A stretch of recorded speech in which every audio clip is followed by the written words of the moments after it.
All right, LSU last night gutted at the end in just a brutal way to lose. 4-3, the season comes to an end.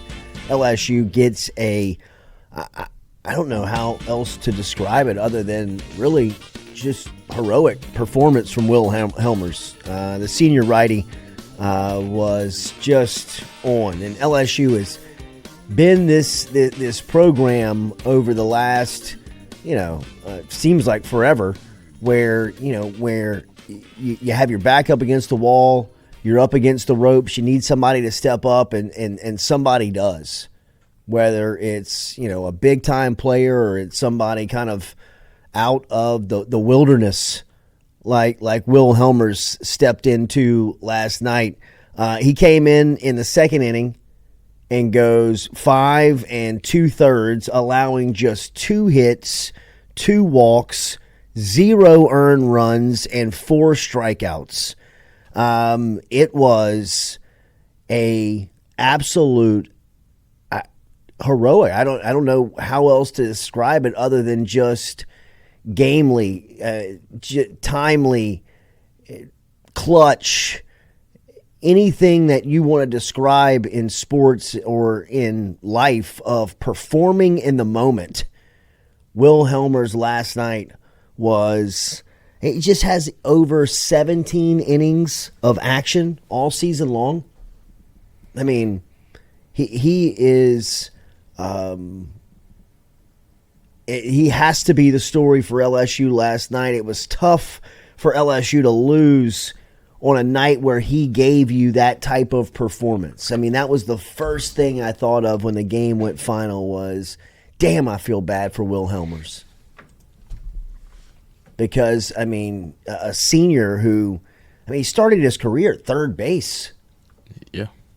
He ends his career trying to save the life of the program, save the life of the team for the season, and just does incredible work, man. He couldn't have done anything more last night. Sammy Dutton struggled to start the game, and Gage Jump came in following Helmer's performance, and he pitched well, but just couldn't close the door on North Carolina. But Helmers last night, his 4 strikeouts, not giving up a run, just an enormous performance for him. So, I think if you have not seen the Jay Johnson post-game press conference and Will Helmers wrapping it up, it's some pretty cool stuff. I mean, it's emotional for both of those guys. The career coming to an end for Helmers. Johnson, of course, closing the door on this season and talking about what this last couple of weeks, this run has been through Hoover and now through the regional and, coming just a couple of plays away from being able to move on. I mean, there are some moments last night where you look and obviously the Brown catch at the end of the game and, you hate to pile on the freshman because he's one of the guys that really performed, especially down the stretch, and even last night with his home run at the plate that gave you a chance to be in that situation. And for the future of the program, he's definitely one of the bright, shiny spots. I mean, somebody that you can definitely look towards and say, hey, the future's bright. Look at a guy like Jake Brown. And that's just a moment that he had his freshman moment at the worst possible time of the year.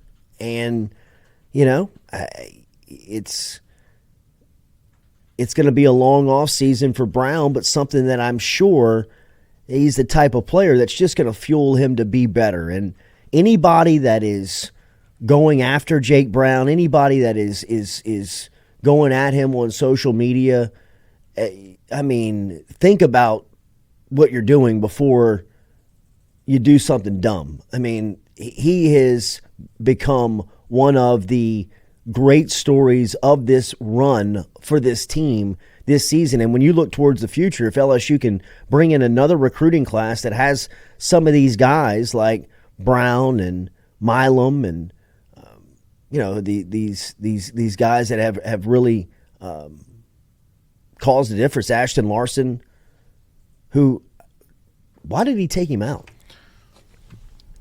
I mean, I'm still trying to decide. And look, man, I think he just by no means am I the guy that's going to play Tuesday morning manager on this. I mean, just, like all of us speaking out loud,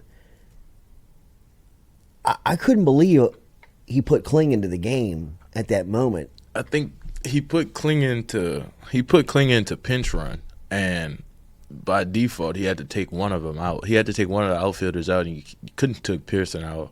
And Jake Brown had already hit a homer, so Larson was like the odd man out kind of because he hadn't really done much offensively. So you kind of had to sacrifice his bat for Kling just to run and play the field, and that's why Jake Brown ended up in right field, not in center. So it's just tough. Yeah, I mean, and look, I know that Brown is it's gonna be tough as far as what you'll remember on the season, or really kind of the way that the season ended. But really, you have to start. To me, the conversation has to start with some of the veterans in these moments. And I'm not by any means trying to call anybody out because, man, I thought Tommy Tanks hit the ball hard all weekend. He just was hitting it, at people during times. I mean, he had some at-bats that I'm sure he wants back. But, it was just one of those weekends where the ball wouldn't find the openings. And, I think for their offense, it was there parts of the weekend, but last night when they needed it, it seemed to fail them at points. And, that was a brutal way to lose. But I also still think that was probably the best fielding team LSU had played all year. Yes, I thought they were lights out in the field. And I don't want to sound too contradictory here, but as impressed as I was with North Carolina, and I thought that they did some things well. I thought that the freshman third baseman was really standing out. I thought the lefty closer that they put in was a good player. What's the big boy, 44? Is it Coleman? No. Chaz.